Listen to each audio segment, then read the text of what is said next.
Muy buenas tardes, mis queridos hermanos. Dios les bendiga. Bienvenidos después de unos cuantos días sin vernos por estos motivos que todos ustedes saben, de estos viajes que hemos hecho, estos días de vacaciones que hemos pasado lejos de aquí de las Islas Canarias. Pero gracias al Señor ya estamos de vuelta. Ya pudieron comprobar ayer jueves que estuvimos en el culto compartiendo la palabra del Señor. Y nuevamente estoy aquí con todos ustedes en directo cuando son en este momento las 6 en punto de la tarde aquí en las Islas Canarias. Preparados, ya estamos aquí listos con mucho gozo y con mucha alegría en el corazón, porque estoy plenamente convencido de que esta tarde el Señor nos dará un tiempo maravilloso que queremos dedicar para la gloria de Dios. Queremos que los hermanos que nos hacen llegar sus preguntas a través de nuestros correos, a través del teléfono, a través del WhatsApp, puedan recibir respuestas bíblicas en esta tarde. Y dependemos, como bien saben ustedes, 100% del Señor, al cual vamos a orar ahora, para que nos dé sabiduría y podamos dar respuestas correctas, adecuadas, y aclarar dudas y traer luz en aquellas áreas en las cuales algunos hermanos pues necesitan alguna aclaración, alguna respuesta de parte del Señor. Yo les voy a pedir a todos ustedes, si pueden hacerlo, que oren juntamente conmigo para que en esta tarde las preguntas a las cuales le vamos a dar respuesta pues sean respondidas adecuadamente con la palabra de Dios en la mano, que toda la gloria y la honra, no podría ser de otra manera, se la lleve única y exclusivamente el Señor, y que el Señor nos permita tener un tiempo de bendición, un tiempo en el que nos sintamos a gusto, un tiempo en el que podamos aprender y que el Señor sea glorificado y que Él sea el centro de atención. Así que vamos a orar y pedir la bendición y la dirección del Señor para este tiempo de preguntas y respuestas. Bendito sea tu nombre, oh Dios Todopoderoso, Creador del cielo y de la tierra, nuestro Padre Celestial, al cual adoramos y amamos y queremos obedecerte. Pedimos que tú en esta tarde nos des sabiduría, que nos ilumines, que tu palabra prevalezca por encima de la opinión de los hombres y que tú arrojes luz a toda duda, que podamos dar respuestas correctas y responder a tantas y a tantas dudas que muchos hermanos tienen todavía. Y te ruego, Señor, que tu nombre sea glorificado en alto, que tu nombre sea levantado para que todos te honren y te miren y te glorifiquen a ti. Ponemos este tiempo en tus manos. Muéstranos la senda correcta y dependemos completamente de ti. En el nombre de tu amado Hijo Jesús.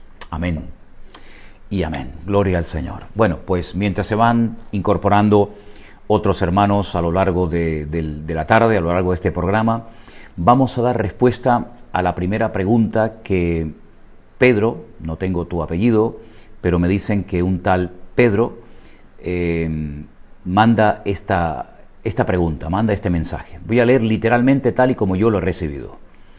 Pedro dice: llevo poco tiempo en el camino de nuestro Señor Jesús. Mi conocimiento de la palabra de Dios todavía es muy limitado. Me gusta eso de muy limitado, porque por supuesto vas a adquirir cada día más y más conocimiento de parte del Señor, así que todavía, ¿no? Pero estamos en el buen camino de aprender más y más del Señor. Bueno, pues dice: en el Antiguo Testamento, no en el Viejo, sino en el Antiguo Testamento, encuentro referencias que prohíben tatuarse, marcarse y hacerse rasguños en el cuerpo, en la piel. Y la pregunta es: ¿no quedó abolido el Antiguo Testamento con el Nuevo Testamento? No. El objetivo del Nuevo Testamento no es, fundamentalmente, no es el objetivo del Nuevo Testamento abolir el Antiguo Testamento. Ese no es el objetivo del Nuevo Testamento. El Nuevo Testamento se edifica, se construye sobre el Antiguo Testamento. ¿Qué profecías se iban a cumplir en el Nuevo Testamento si no hay Antiguo Testamento? Por lo tanto, el Nuevo Testamento no anula, más bien ratifica, más bien confirma el Antiguo Testamento, no lo anula. ¿Sigue siendo pecado el tatuarse y el marcarse y hacerse rasguños en la piel? Pues claro, porque esto no tiene nada que ver con un tiempo específico de la historia. Mira, Pedro y todos los hermanos que me escuchan y me ven en esta tarde, todos esos mandamientos, como tú llamas, del Antiguo Testamento, que reflejan el corazón de Dios, la voluntad de Dios, siguen en pleno vigor. Dios no quiere que adoremos imágenes. Ya se dijo en el Antiguo Testamento, no hay que volver a repetirlo en el Nuevo. Dios quiere que nos amemos los unos a los otros. Ya sé que se repite en el Nuevo, pero ya también se dijo en el Antiguo Testamento. No hay que volver a repetir todo lo que se dijo en el Nuevo Testamento para darle mayor credibilidad al Antiguo. No van por ahí los tiros. Mira, en hermenéutica hebrea hay algo que se llama Kol Vayomer. Y el Kol Vayomer te lo explico muy fácilmente.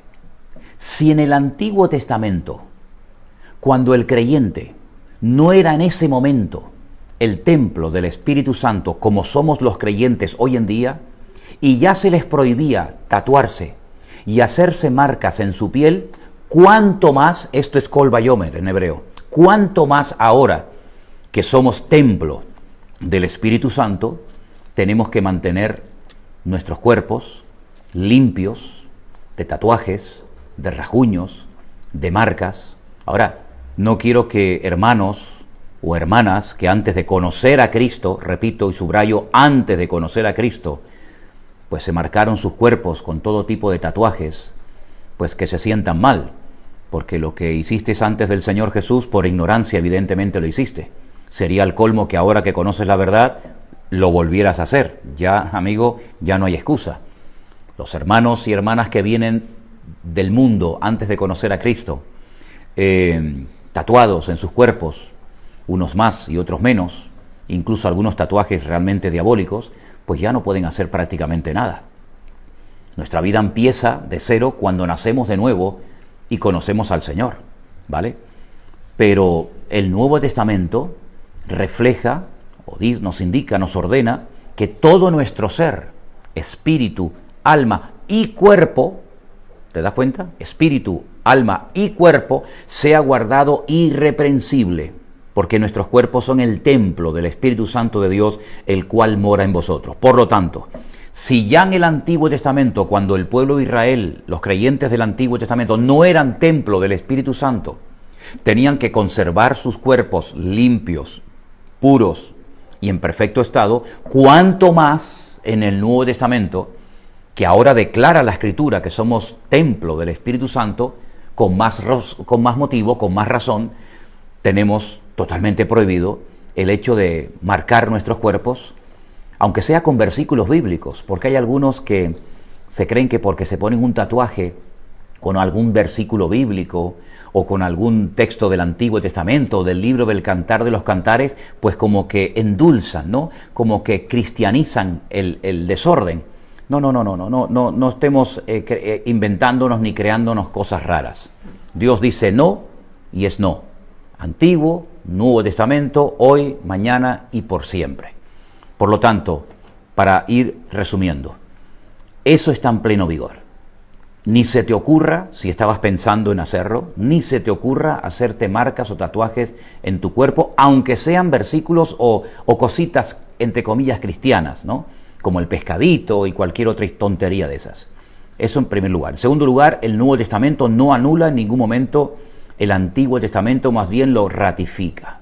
¿De acuerdo? Y finalmente, ¿cuándo aplicamos los mandamientos del Antiguo Testamento y cuándo aplicamos los del Nuevo Testamento? ¿Cuándo? Siempre.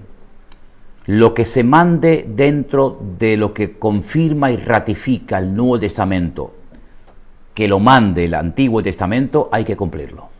Ni más ni menos. Esto no es que ahora cojo el Antiguo cuando me interesa y después suelto y agarro el Nuevo Testamento o viceversa. No. Agárrelo todo. Agárrelo todo. Esto no es cristianismo a la carta. Esto sí, esto no, esto me conviene y esto no me conviene. Lo que sea dentro del sentido común, lo que exprese la voluntad, la santidad, el carácter de Dios, hay que cumplirlo siempre. Repito, lo diga el Antiguo o lo diga el Nuevo Testamento. No sé si he respondido a tu pregunta, pero espero que sí. Si no, me vuelves a escribir y vuelves a preguntarme de nuevo. ¿Te parece? Alfredo dice en Primera de Samuel, los capítulos del 18 al 20, ¿este amor entre David y Jonatán es correcto ante los ojos de Dios? No le quepa a usted la menor duda, ni a usted ni a nadie.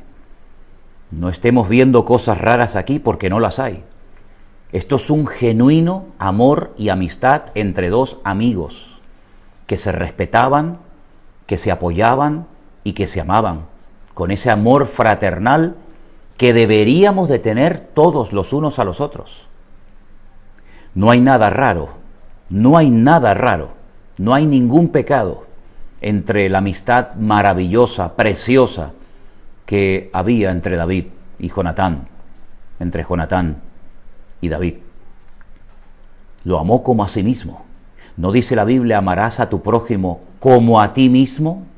Miren, si en las iglesias nos amáramos los unos a los otros, como David amó a Jonatán, como Jonatán amó a David, qué maravillosas serían las congregaciones hoy en día, ¿verdad? Si en vez de haber tantos celos, que los hay, sí, los hay, y tantas envidias, y quítate tú para ponerme yo, y qué se ha creído este que me viene a mí a quitar el sitio, y ahora por qué la suben a ella y me sientan a mí. Si en vez de existir todas estas carnalidades, existiera más el amor, como por ejemplo entre David y Jonatán, entre las iglesias, entre los hermanos hoy en día, las iglesias serían una maravilla, una maravilla. Así que si Dios aprobaba, si Dios estaba de acuerdo con el amor entre David y Jonatán, no le quepa a usted ni a nadie la menor duda. Esto es una genuina y bíblica amistad entre dos personas que se amaban, pero que no estaban enamorados físicamente el uno del otro, como alguno por ahí ha dicho, sino esto, repito, es una amistad genuina, auténtica, un ejemplo maravilloso que la Biblia nos da de cómo se pueden llegar a amar dos hermanos, dos personas, y repito, así es como deberíamos de amarnos todos los unos a los otros, con este amor fraternal, ¿verdad? Este amor filial, puro, donde no hay nada raro, nada oculto, nada sexual, sino es un amor auténtico que nace del mismo corazón de Dios. Bien, hermanos, seguimos adelante, ¿les parece? Rosa nos dice que en el libro de Amós, ahora vamos a leer la cita, la Biblia enseña que a Moab no se le perdonaría el pecado por haber quemado los huesos del rey de Edom. ¿Te parece que leamos el versículo? Concretamente está en Amós capítulo 2, versículo 1. Voy a leerlo. Así ha dicho el Eterno, así ha dicho el Señor, así ha dicho Jehová, porque algunos me dicen, hermano, ¿por qué usted no menciona a Jehová? Bueno, pues lo acabo de hacer. Así ha dicho el Señor, por 3 pecados de Moab, y por el 4º no revocaré su castigo, porque quemó los huesos del rey de Edom hasta calcinarlos. Moab iba a ser castigado sí o sí. Había cometido horrendos, terribles pecados, pero además de todo lo que había cometido de malo, se les había ocurrido afrentar, humillar al rey de Edom quemando sus huesos. Y esto es una falta de respeto. La persona que me hace esta pregunta, concretamente Rosa, dice, ¿esto quiere enseñarnos que es pecado la cremación? Bueno, si usted lo ve así y quiere usted utilizar este versículo para decir que la cremación está mal, pues no tengo ningún inconveniente. Lo que sí le puedo decir que en el Antiguo Testamento lo peor que se le podía hacer a una persona era quemarlo y no enterrarlo. Era una falta de respeto, porque a los muertos no se les adora, ni mucho menos, ni se les invoca, ni mucho menos, pero se les da un respeto, un reconocimiento por lo que fueron, por lo que hicieron. Y cuando se quema a una persona, pues no se le está dando honor, no se le está dando un respeto adecuado. Y como esto se sabía en aquellos tiempos, para colmo de todos los pecados que Moab había cometido, para colmo de los colmos, además añadió el gran pecado que él sabía que no se podía hacer, que era una tremenda falta de respeto, le prendió fuego a los huesos del rey de Moab, del rey de Edom, que los edomitas, como bien saben ustedes, eran descendientes de Esaú, el hermano gemelo de Jacob, hijo de Isaac y de Rebeca. Por lo tanto, no es que este versículo apoye el hecho de que es pecado el incinerar, el quemar a las personas.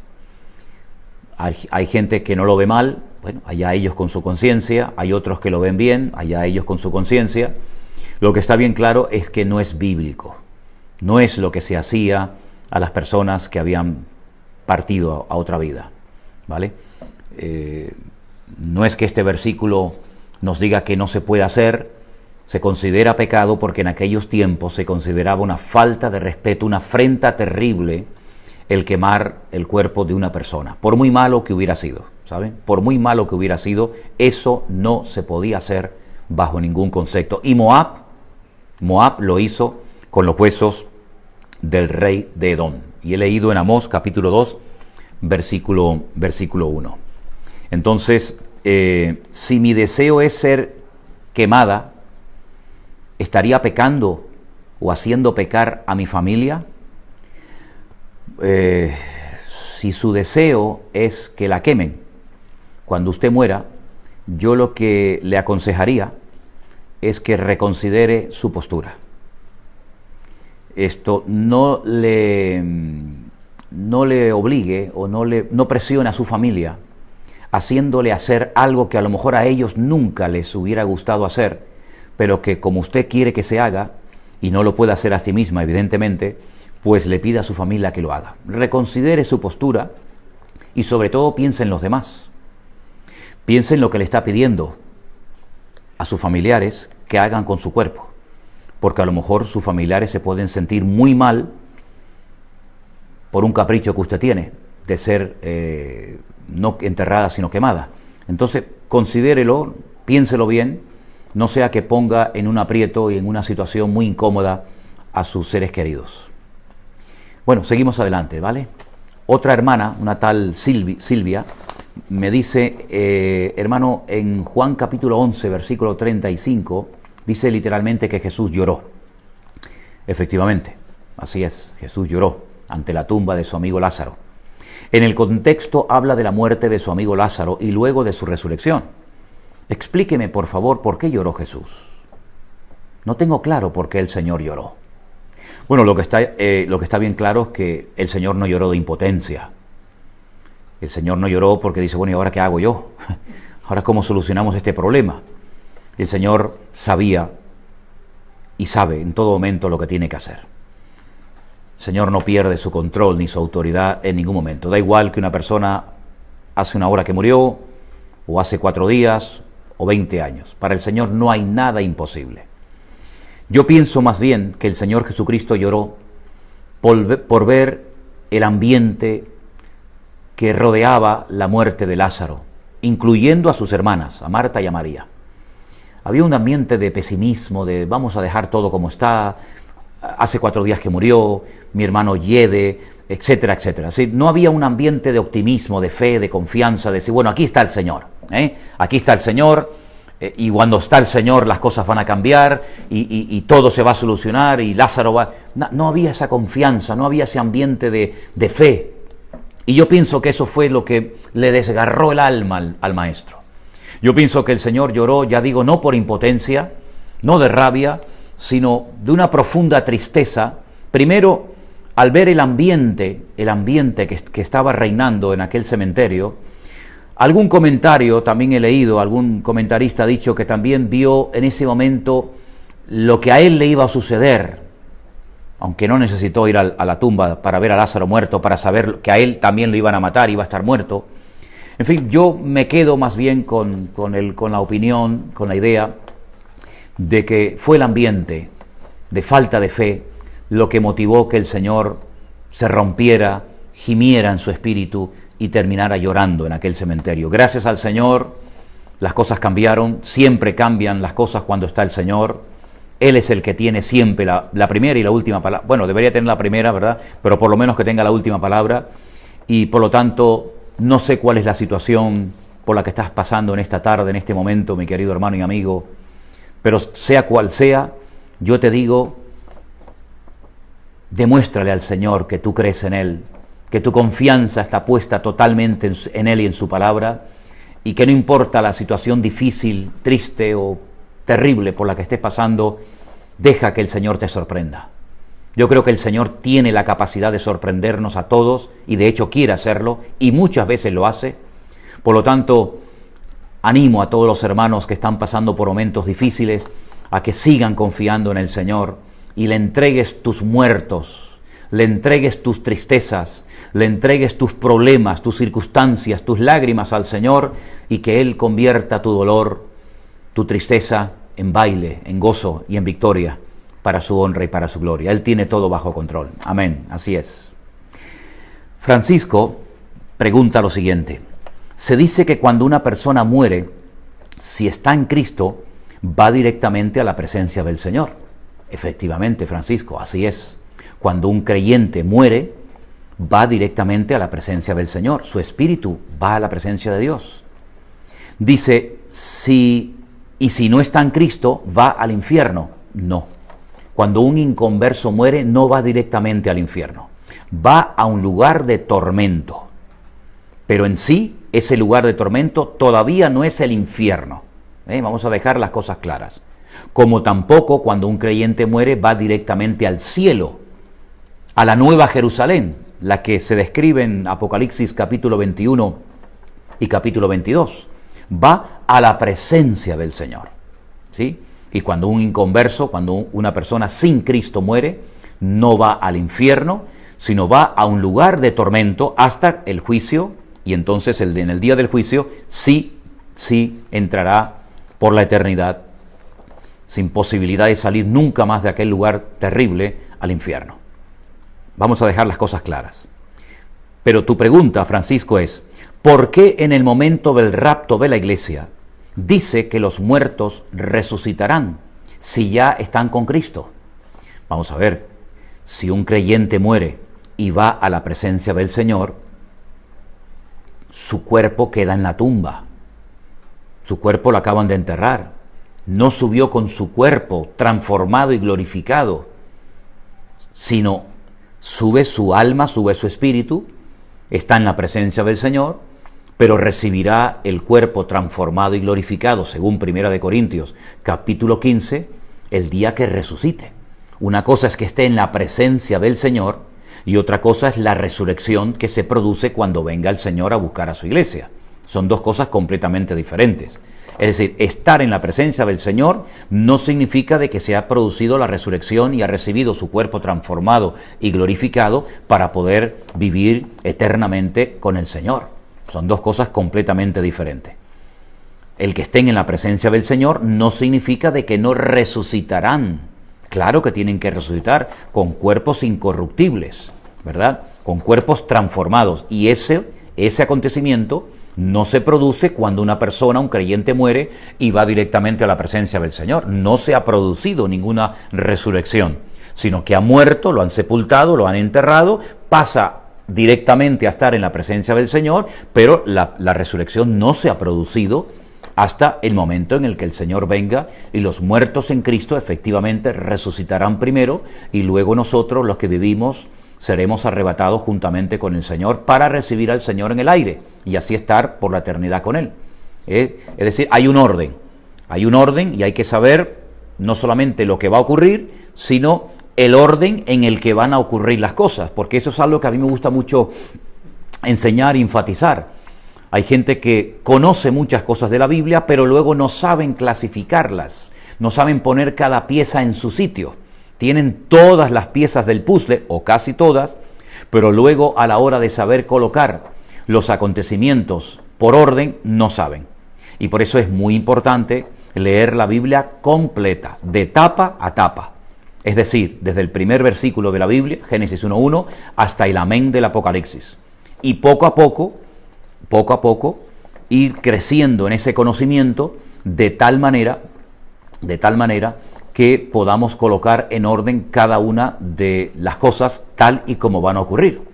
Saber las cosas y saber ordenar las cosas es algo muy importante, ¿de acuerdo? Entonces, repito, el creyente cuando muere va directamente a la presencia del Señor. no tiene que purgar nada. Si es creyente no tiene que purgar nada. Ya Cristo murió por él, sus pecados fueron perdonados, es salvo. La Biblia dice, el que cree en mí tiene vida eterna, no vendrá condenación, mas ha pasado de muerte a vida, ¿verdad?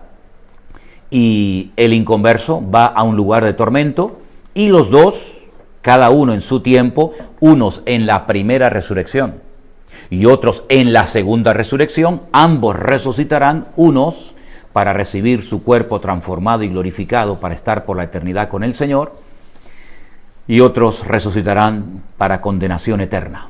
También Daniel capítulo 12 nos habla acerca de que unos resucitarán para una cosa y otros para otra.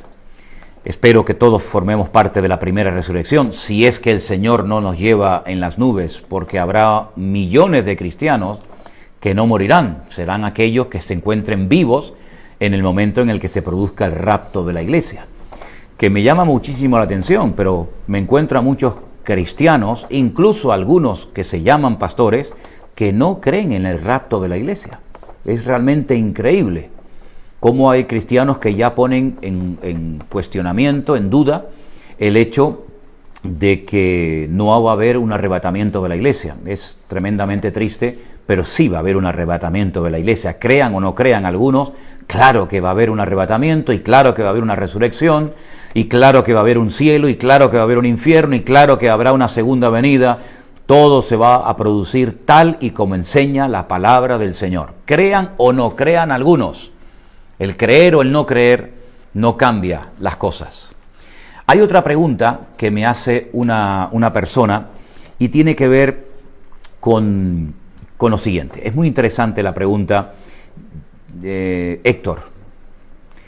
Pienso que a lo mejor eres una persona recién convertida, estás leyendo la Biblia desde hace poco tiempo, y entonces es importante que te haga esta pequeña aclaración. Voy a leer la pregunta concretamente que he recibido de parte de Héctor. Héctor dice que en Hechos capítulo 12, lo tengo aquí abierto ahora mismo, en el versículo 12 y en el versículo 25, en estos textos es mencionado, o se dice que Juan, el que lleva por sobrenombre Marcos. Vamos a leerlo, ¿te parece, Héctor? Hechos 12:12, lo tengo aquí abierto ahora mismo, delante de mí, dice así: y habiendo considerado esto, estamos hablando de cuando Pedro es liberado de la cárcel, habiendo considerado esto, llegó a casa de María, la madre de Juan, el que tenía por sobrenombre Marcos, donde muchos estaban reunidos orando. Me dices que también en el versículo 25, vamos a leerlo, Hechos 12:25, Bernabé y Saulo, cumplido su servicio, volvieron de Jerusalén, llevando también consigo a Juan, el que tenía por sobrenombre Marcos. Es decir, el del versículo 12, el Juan Marcos que se menciona en el versículo 12, es el mismo Juan Marcos que se menciona en el versículo 25. Entonces, concretamente la pregunta de Héctor es la siguiente. Juan escribió el Evangelio según San Juan. Escribió la primera, la segunda y tercera carta que lleva el nombre de Juan. Y también el Apocalipsis. ¿También escribió Juan el Evangelio de Marcos? ¿O son dos personas diferentes? Vamos a ver. Juan, así a secas, Juan, el discípulo amado, el que estuvo al pie de la cruz hasta que el Señor Jesucristo expiró y entregó el Espíritu al Padre, es un personaje que, como tú bien has dicho, escribió un evangelio que lleva su nombre, Evangelio según San Juan. En el principio era el Verbo y el Verbo era con Dios. Ese evangelio lo escribió un tal Juan, discípulo amado de Cristo, ¿vale? Escribió efectivamente 3 cartas, primera, segunda y tercera de Juan. Y escribió el último libro de la Biblia, el famoso libro de Revelación o del Apocalipsis. Esa es una persona. Otra persona completamente diferente que también se llama Juan y que tiene por sobrenombre Marcos, cuyo nombre hebreo sería Mardoqueo, es otra persona completamente diferente. Así que tenemos por un lado a Juan, el evangelista, el discípulo de Cristo, y tenemos a Juan Marcos, el que acompañó en un momento determinado al apóstol Pablo y a Bernabé. Son dos personas completamente diferentes. No tiene nada que ver uno con otro. Casualmente los dos se llaman Juan, pero la diferencia entre uno y otro es que uno es Juan a secas y el otro es Juan Marcos, ¿de acuerdo? Que era además pariente de Bernabé. Así es que espero que haya quedado bien claro. Son dos personas completamente diferentes. Bueno, y dicho sea de paso, ese Juan Marcos fue el que escribió efectivamente el segundo evangelio, el evangelio según San Marcos. Y tengo dos preguntas más para responder.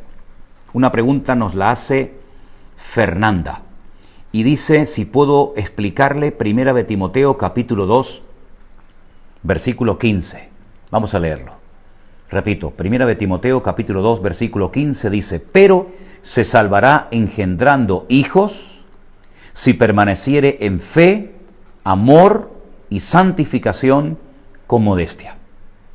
Pablo, por el contexto, viene hablando de las mujeres, o de la mujer en la iglesia. Y termina su exposición sobre el tema de las mujeres con estas palabras: pero se salvará engendrando hijos si, esta es la condición, si permaneciere en fe, amor y santificación con modestia. Vamos a ver, lo que está bien claro es que una mujer no se salva por engendrar, por tener hijos. Si fuera por eso, pobrecitas las estériles o las solteras. Las mujeres que no han tenido hijos ya no se podrían salvar, porque si para salvarse hay que engendrar hijos, pues difícil lo tendrían tanto ellas como nosotros los hombres.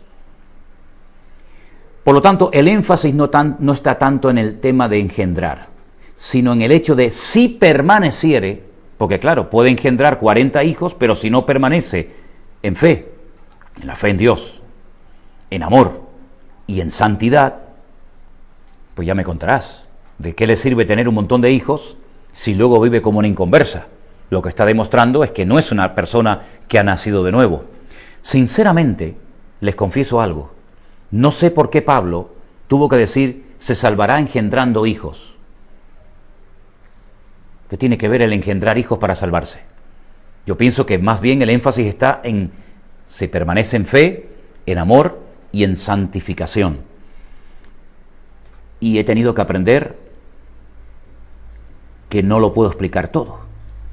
Esa será tal vez una de las preguntas que le hagamos al apóstol Pablo cuando lleguemos a la presencia del Señor y tengamos la oportunidad, que la tendremos, de hablar con el apóstol Pablo. Oye Pablo, ¿por qué dijiste aquello de se salvará engendrando hijos? ¿Qué tiene que ver el engendrar hijos con el salvarse? Cuando él sabía perfectamente, cuando Pablo sabía perfectamente que una mujer, que una persona no se salva por engendrar hijos, sino por creer, por confesar, por recibir a Cristo como el Señor y Salvador de nuestras vidas. ¿Por qué lo dijo? ¿No es algo que nos debe de preocupar? Hijos espirituales. Bueno, es decir, que si tengo hijos espirituales me salvo, y el que nunca ha ganado un alma para Cristo se condena. No me convence la explicación de que puede referirse a hijos espirituales. Yo no tengo la respuesta a estas palabras del apóstol Pablo, no me voy a romper la cabeza ni me voy a preocupar. Algún día entenderemos por qué Pablo quiso decir aquellas palabras. Y termino con la última pregunta que nos hace Marina. Me hace una referencia a un versículo del Evangelio según San Mateo, y dice, en la versión Reina Valera del 60, dice siglo venidero, y en la Nueva Versión Internacional dice en este mundo. Es diferente. Mire, a usted, Marina, y a todos los que me oyen y me ven en esta tarde, por favor, no sigan leyendo la Nueva Versión Internacional, porque es la peor versión que se ha hecho de la Biblia. Con todo mi respeto, es un desastre. No le recomiendo absolutamente a nadie que si quiere estudiar en serio la Biblia, se compre o lea la Nueva Versión Internacional, porque es una pésima traducción del Nuevo Testamento y de la Biblia. Les recomiendo, si quieren, la Nácar Colunga, les recomiendo la Reina Valera del 60, de 1909, les recomiendo cualquier otra versión, la Biblia de las Américas, que también es muy buena, pero la Nueva Versión Internacional, más que aclarar, lo que hace es confundir. Por lo tanto, descarte la Nueva Versión Internacional, quédese con versiones más fidedignas, más ceñidas al texto original de la palabra de Dios, y así de esa manera no va a encontrar esas traducciones que a veces lo que hacen es que confunden más que aclaran ciertas y determinadas textos o pasajes de la Escritura. Bueno, mis queridos hermanos, parece mentira, pero se nos ha ido el tiempo. Eran todas las preguntas que yo tenía encima de la mesa para dar respuesta hoy. La próxima semana, Dios mediante, ya que estamos aquí nuevamente, seguiré dando respuesta a preguntas que ustedes nos envíen. Damos gracias al Señor por estar nuevamente aquí. La Biblia de la Plenitud también está bien. Me la regalaron en Argentina hace muchos años y traje algunos ejemplares en aquellos años de allí. Bueno, a lo que voy. Este fin de semana tenemos culto en nuestra congregación. Quiero dar gracias a todos los que han estado siguiendo los cultos, a pesar de que yo no he estado predicando directamente en la iglesia, a todos los que el domingo pasado participaron juntamente con nosotros, aunque no estábamos aquí presentes en el culto en Tenerife, en la iglesia de Santa Cruz de Tenerife, participaron de la Santa Cena, del pan y del vino. Vamos a tener en breve, les anticipo, porque seguramente muchos de los que me están viendo y escuchando esta tarde forman parte de la iglesia virtual Vida Nueva. Vamos a tener la próxima semana, por primera vez, una reunión por medio de Zoom con todos los grupos. Va a ser algo realmente extraordinario. Por primera vez se van a ver las caras cientos y cientos de hermanos de muchas naciones de la tierra. Por primera vez se van a conocer los hermanos del grupo 1, con los del grupo 2, con el grupo 3, con el grupo 2B, etcétera, etcétera. Vamos a tener un encuentro realmente extraordinario. Así es que oremos para que esta semana que viene sea una semana victoriosa, que este fin de semana sea un fin de semana glorioso. Quiero también, una vez más, porque hace tiempo que no lo digo, y no es porque no esté agradecido, sino todo lo contrario, quiero dar gracias a todos los hermanos, familias enteras, que siguen orando por nosotros, por la obra, que siguen apoyando en todos los sentidos, ustedes me entienden, este ministerio. Gracias de todo corazón. Y tengo una gran carga y una ilusión tremenda por todo lo que el Señor está haciendo y va a hacer a través de la iglesia virtual en el mundo entero. Y va a ser un encuentro maravilloso cuando por fin se puedan conocer centenares de hermanos de todas partes del mundo y se van a ver las caras por primera vez. Hemos contratado este sistema de Zoom, pero que nos permita tener a todos en directo al mismo tiempo. Va a ser algo realmente precioso, algo muy, muy emocionante. ¿Les parece? Terminamos orando, hermanos. Terminamos orando pidiendo la bendición del Señor y que el Señor nos siga guardando y protegiendo y que el Señor traiga salud a los hermanos que se encuentran en hospitales, hermanos que han sido contagiados con este coronavirus. Que pronto venga una solución, que pronto venga una vacuna. Ya se está hablando de vacunas por aquí, vacunas por allá. Todo está en las manos del Señor.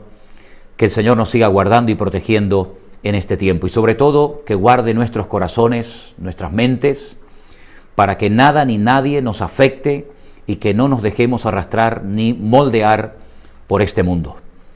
Nuestra confianza está puesta en el Señor. ¿De dónde vendrá mi socorro? Mi socorro viene del Señor, el cual hizo los cielos y la tierra. Oramos al Señor. Padre Celestial, gracias te damos en esta tarde por este tiempo maravilloso que nos has permitido tener con tantos hermanos fieles que en muchas partes del mundo se han conectado en esta tarde para estar en este tiempo con el pastor online.